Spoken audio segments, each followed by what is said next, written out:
Gig. Your jig would be a dance you do. Yeah, your jig.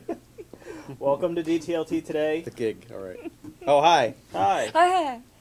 I didn't see you behind that camera over there. Yeah, how are you? I feel really bad, given the topic of today, that I'm sitting here, sort of Swilling sitting- Coke. With your corporate Pepsi. I am also Yeah, I have a branded beverage as well. It's UMW But it's- brand. branded it's a by br- the school. But it's a brand that I support. Or at least maybe you won't after Yeah. this I know. I don't after think this that, episode. I think I will because I don't think we've crossed this line at Mary Washington. So- I don't think. What is it you're referring to, Martha? Well, so there was this article in the New York Times this weekend. I think it must have been yesterday, Mhm. about Tim was on his game. He'd be bringing it up on the screen. But Yeah. he's kind of lazy. Doesn't everybody know your website? Yeah, Really? you can read it on my blog. Yeah.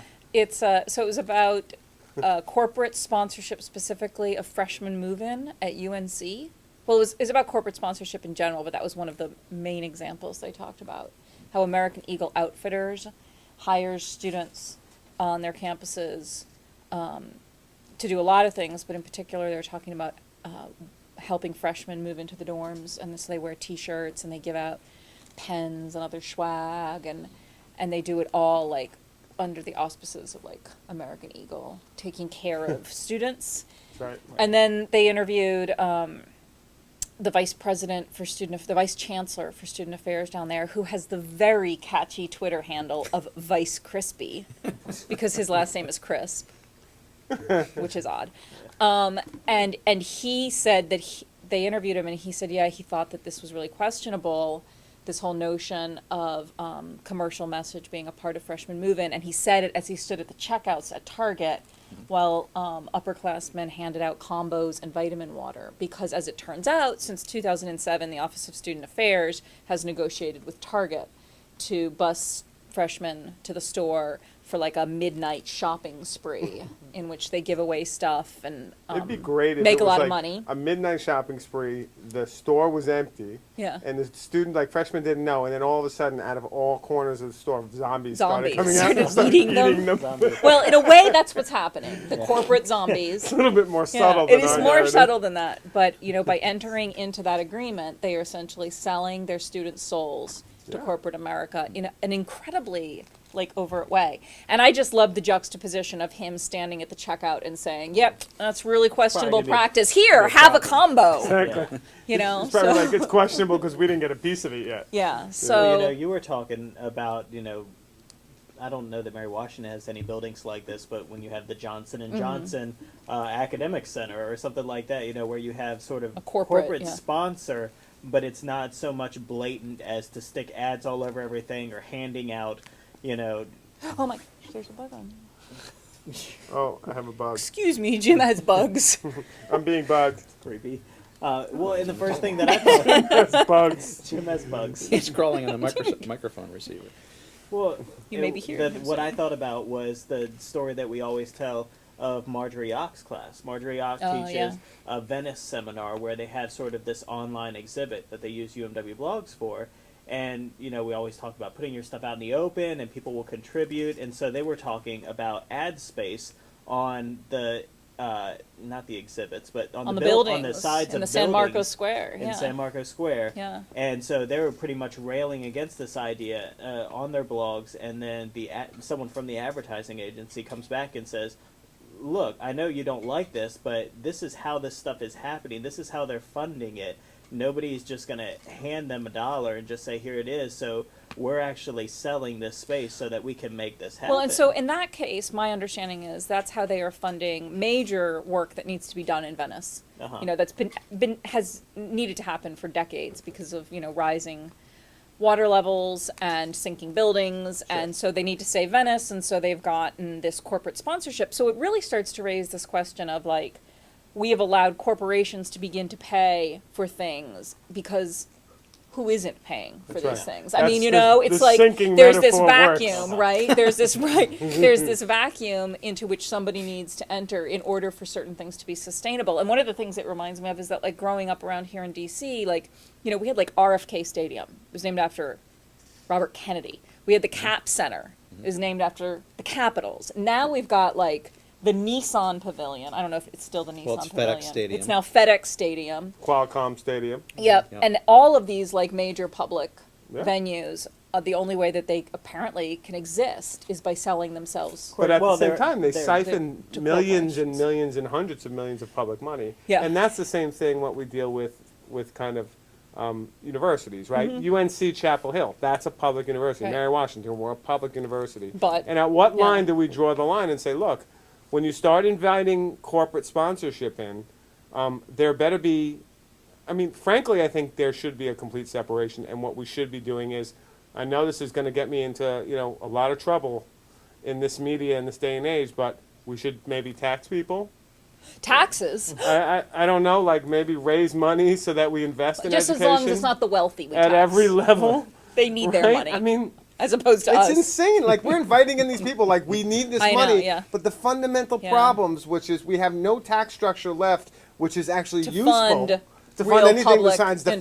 defense. Yeah, yeah. And then we turn around and we say, public education's failing. We It's not have to solving bring all in of our Target. problems. What else are we gonna Exactly. do, you know? What would we do without American Eagle? Well, and what strikes me, and the other part of this too, though, it's not people in departments inviting the corporations in. Some do that, but there's a very much a predatorial aspect Mm-hmm. to this, where it outraged me last night. I'm reading from my alma mater, Longwood University, where a professor is so excited because he was given 10 phones from BlackBerry, from RIM, to start developing applications for them. And so they just provided him free of charge Right. for him to start teaching his students how to develop BlackBerry applications, because that was going to be a marketable aspect for them. They were helping out their students by doing Right. that.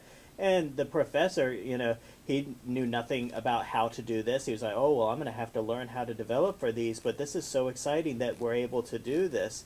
And, just completely blindsided, because I guess maybe he didn't have his guard up when this academic liaison from RIM just handed in these phones and said, we think this would be a great Right. program for you to start doing. And this ends up not being his choice or him saying, this is the best thing for my students, or this is the platform that I really think Yeah. is the best for them. And then the flip side of this, too, is when you're talking about that, what it reminds me of is years ago when our license here on campus for what's the big CAD program. Oh, gee. ArcGIS? No. No, not AutoCAD. AutoCAD. Our AutoCAD. license for Oh, AutoCAD was expiring, and in historic preservation, they That's right. wanted to purchase it, and the cost of purchasing AutoCAD to go in on the computers in that lab was so astronomical when you broke it down to the number of students and the number of credit, like how much you were paying for these individual classes or students, that it was just, we couldn't justify it. But at the same time, I completely understood faculty members who were saying, yeah, but this is the industry standard. If they go out and they work in the industry, this is more than likely, almost definitely the software they're going to they're going to need to use. Mm-hmm. So you would think in a way, it's like, wouldn't it behoove AutoCAD to say, look, this is a school that's training people who are going to go out and use our software and buy our software? No, they don't care. They're just going to charge you. Yeah. And that's the whole thing. It's Yeah. like It's this like, idea we're that not there's getting some sort of anything. Yeah, some sort of reasoning around Yeah. there, like really taking care of us because No. they understand it's the better thing for the They workforce. take care of us and- when it's good for them. Exactly. It's Not when it's purely- good for us. And what was remarkable, I don't know if you read this little blog on the internet called Baba Tuesdays. Mm. Great blog. And last night, I hear they're big on animated GIFs. yeah, big on animated gifts, but also big on Not education. very good animated gifts. And but- the great James Baldwin, black writer, American writer, 50s, 60s. He actually in '74 had an interview at UC Berkeley in which he was talking about the state of public higher education, the state of corporate wolves, as you were saying, this predatory nature of corporations, and this idea that they don't do anything for the betterment of the No. child. And this is 40 years ago. Yeah. And what's Oh, still- remarkable yeah. is how little Yeah. has changed. And in fact, it's It's just been got, like you said, so more much overt. Worse. Yeah, more It's- overt. we're To the really point not- where it's like we don't even question it. No. It's like, and now you wonder in 10 years, is it going to be like, it's not going to be UNC Chapel Hill, it's going to be like UNC Verizon. Yeah. You know? Exactly. And people will be, and people will be, Verizon, I and people love will be it. like, but of course, like what choice did we have? Well, let's Exactly. not forget that UNC is a brand in and of itself yes. too. Yeah. That's right. They're on T-shirts. Yeah. Whether they are able to sponsor anything per se, being a nonprofit, that. Well, they probably do not, they do have a football team, and there is a lot of money in And football certainly, teams. like this whole issue within athletics has been It's crazy. insane for That would be a long separate time, show, a whole in fact. other. Yeah. And UNC has had a very kind of, checkered history as of recently with their football. So it'd be Yeah. interesting to think about that. But, I mean, the whole corporate state, right? I mean, what we're thinking about this idea Yeah. of, like, we're living in a space now where the inevitability of thinking about education as a corporate enterprise first and foremost is coming. Yeah. And, like, I don't see much kind of, I think, organized kind of challenging of this notion of, the education needs to be a corporate body because that's the most efficient and effective way Right. to educate Right. our students in the best way. Yeah. And I don't see, talk about data-driven Right. results. And there's Where's the there's data? no results, and the people who are really the people who are driving that conversation are marketers because they're really good at marketing this stuff, and Yeah. and we their messages What is spot their on, message? and You yeah, mean What is their academic message? liaisons? yeah, right. But in that article you linked to, there was an idea Yeah. that this corporate marketing speak, and what was one of the Oh, things? it was move move the needle of the brand. move the needle. What does that What mean the again? hell? I Well, still don't entirely know. But it's But not even even, it's incensing because it's move the Geiger counter. No, not the Geiger counter. Yeah, he talks. He talks about it as Geiger counter, but whatever measures an earthquake. Yeah, the move it up. seismograph. Seismograph. Yeah. And so it's basically like not only is it earth shattering, Yeah. but it's downright splitting the earth in half. The way Yeah. in which they're reimagining. They're reimagining the death of our culture is what they're reimagining. And marketers, Bugs back on you. goddamn Yeah. bugs. But what where they're were you? reimagining, hold on, what they're reimagining is they're reimagining the death of our culture. And at what point are we going to sit up and take it back from these social media scumbags? Well, I don't And know. all as- of them. I don't know as it really takes necessarily all that much to kind of push back on the corporate expectations. I mean, what we do is we allow this to happen, and this isn't new. No. We've No. had credit card companies coming on Yep. campus, signing students Yep. up to get that. To buy Those them, get them services and right those as they're fees, beginning to So it's, I mean, I think it just needs to take a little bit of pushback from students, just realizing Well, and simply. that I think was the most tragic thing for me in that article was they did interview one student who is with the Center for Social Justice at UNC who was kind of questioning this relationship, but then there were lots of quotes from students who were like, "Can you believe this company cares about us so much? Well, and I feel such a relationship with this brand." The And I'm one that thinking, you don't have relationships with Right, brands. You have exactly. relationships with people. The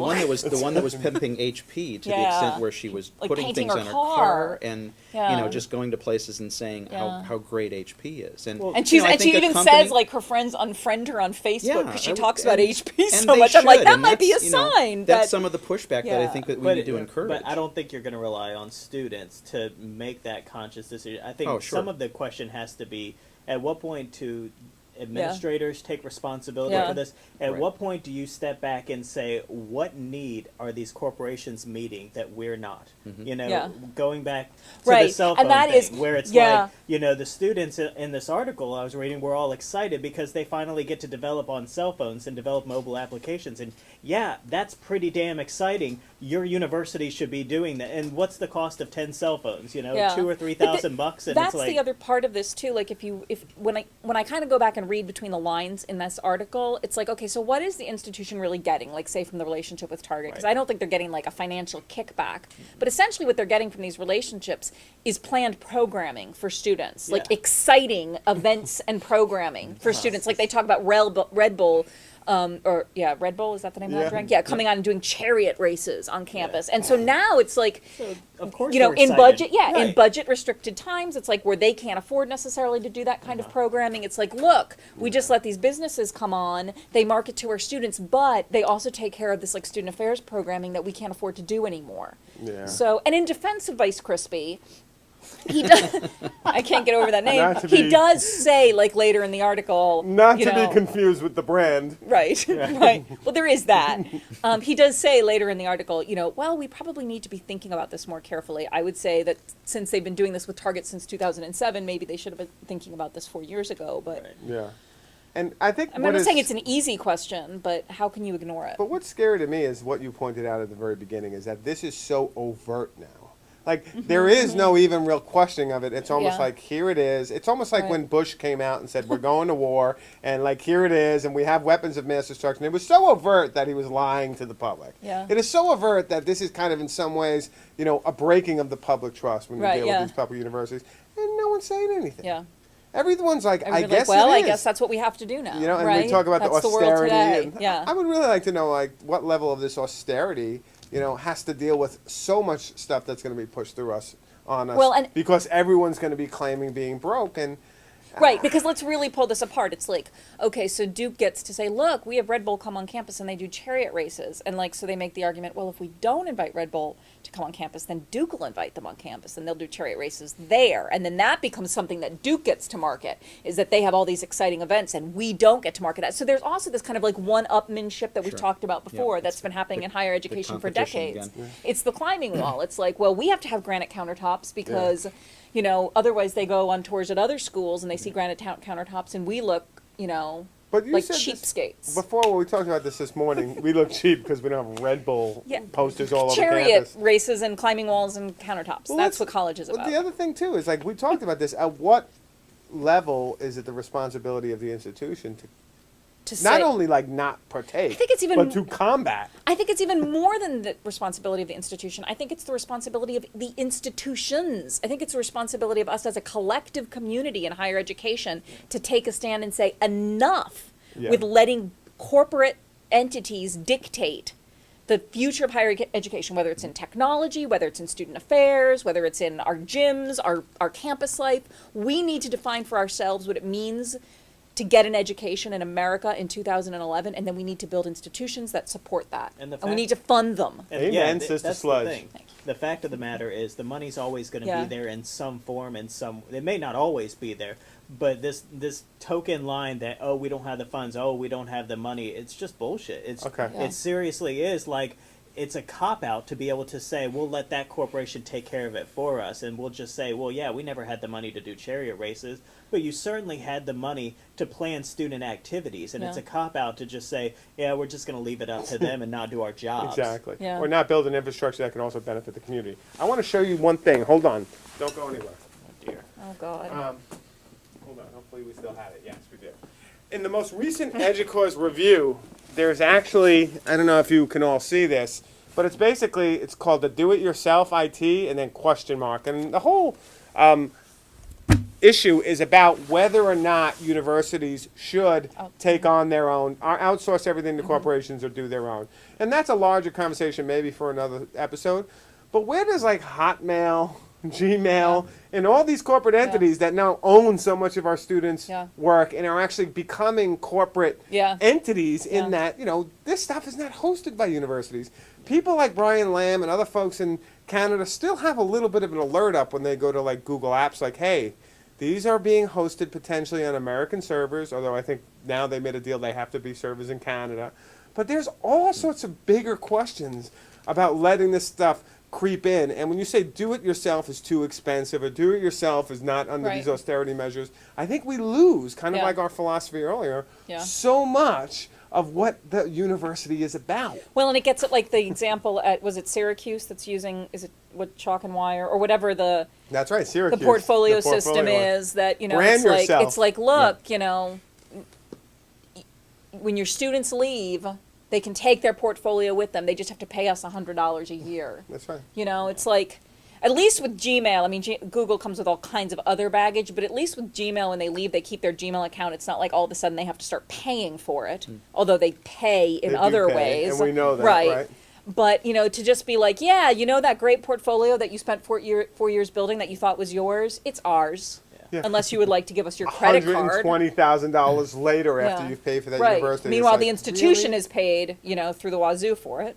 We're running out of time on this Same. episode, but I do want to have another episode talking specifically about this because I think it's interesting, this idea of how much can the university bear in terms of systems and programs versus, you know, Right. outsourcing that to companies that What maybe would or be- maybe not are better handled. Well, and how does the the university define what those systems and programs are in a sustainable way? Yeah. Yeah. Well, what would be a great episode if we want to start getting a little bit experimental with DTLT today is go out on the internet, find examples of universities that are actually branding in different ways, and do a whole episode where we pull up the images and make fun of them. Jim would want nothing more than to just throw Well, people and we under the could- bus. we could get Yes, in- I would. we I could mean, get that's into- part of advocacy. We could get kind of a rating scale going because you I go. mean that's really what this boils down to is is how pervasive these corporations Well, and maybe get. like the Fisk Guide or the U.S. News and World Sure. Report needs to add a new rating that's like, how much has this Corporate institution sellout. been Well, we- sold out well, and that's- to corporate sponsorship? There's something that I wanted to just touch Sixth on in really the South. Yeah, right. Something I want to touch on really quickly is that we know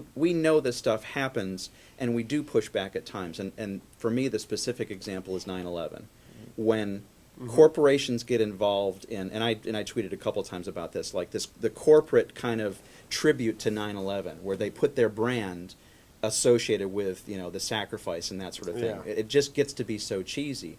And CBS did a show It's with exploitative. completely commercial free, except for, as I mentioned, a cheesy State Farm ad. Mm-hmm. People realize that if you associate a commercial with this and you make it crass, Yeah. they know that there's a downside to that. Right. Their brand gets associated with 9/11 brought to you by right, you know. yeah. So that kind of Horror stuff we and- do push back on, and I think we can make this more obvious Yeah. by pointing this stuff out constantly. So Yeah. unfortunately, if you people aren't a big fan of this particular topic and Don't the tune in. corporatization of education, then Screw you. We'll probably be Yeah. talking about it a lot, because I think all of us kind of feel this way. Yeah, I think this is a theme we can come back to again and again. And if you're not thinking about it and you're not interested in it, Hey, well, then you're push- probably a zombie. Push Yeah. back. If So- you've got some ideas that say no, corporations have to be involved in education, and if you can make a compelling case for why, lay it on us. Do something worthwhile, like buy Andy a MacBook Pro. Yeah. Oh yeah, well, Yeah, that's right. The advertisement Why on not? my app's gone. So Just do it. Exactly. All right, it's enough for this episode. We'll see y'all later. thanks everybody. See That's ya. it from now, from the corporate cuddle couch.